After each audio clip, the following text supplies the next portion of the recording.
Good morning. Thanks for joining the Daily Rundown. I'm Kara Rucker. Scotland's First Minister has announced a surprising resignation this morning. We have new details about the school shooting at Michigan State, and Americans are polled on how they feel about national news. But first, we begin with the national push to go electric. The Biden administration is moving the needle forward in a new initiative unveiled this morning. This is Straight Arrow News, unbiased, straight facts. The Biden administration wants to see at least 500,000 electric vehicle chargers on U.S. roads by 2030. To make that happen, the White House is announcing a slate of initiatives that would reward charging networks with federal funding. Tesla has already jumped on board, vowing to open up 7,500 Tesla charging stations to non-Tesla EVs by the end of 2024. Previously, the company's chargers were mostly only compatible with Tesla electric cars. And in other Elon Musk news, according to the Twitter CEO, he believes a new CEO could be appointed to the position sometime by the end of this year, saying he is making sure the company is in a financially sound place before handing over the reins. Twitter is still somewhat of a startup in reverse, and so there's a lot of work required here to get Twitter to a sort of a stable position, like I said, to really build the engine of engineering, of software engineering at Twitter. Scotland's First Minister, Nicola Sturgeon, has resigned this morning after more than 8 years in the country's highest position, making her the longest-serving First Minister of Scotland. The Scottish government held a press conference this morning to deliver the news. Part of serving well would be to know, almost instinctively, when the time is right to make way for someone else. And when that time came, to have the courage to do so, even if to many across the country and in my party, it might feel too soon. In my head and in my heart, I know that time is now. Sturgeon's administration has faced recent criticism over its gender legislation reforms, which polls suggest most Scots supported the UK government's decision to block the proposal.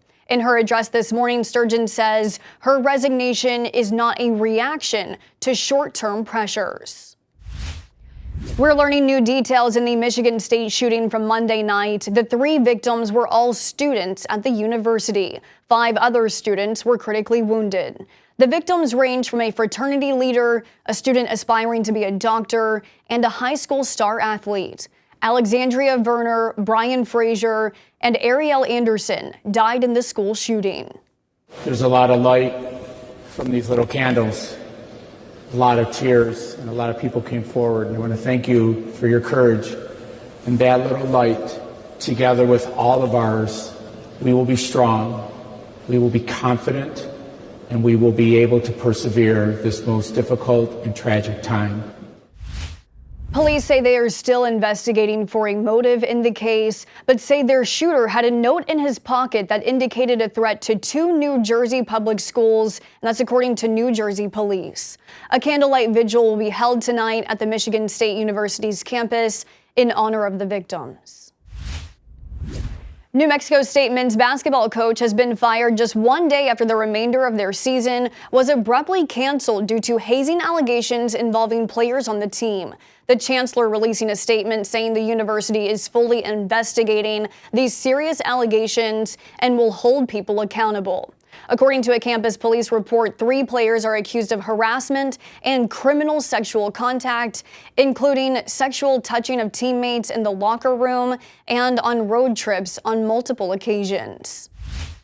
It would be impossible to write the history of California politics. It'd be impossible to write the history of American politics without acknowledging the trailblazing career of Senator Dianne Feinstein. Senator Dianne Feinstein of California has announced she will retire at the end of her current term, not seeking re-election in 2024. Feinstein, at 89 years old, is the oldest sitting U.S. senator and the longest-serving senator from California.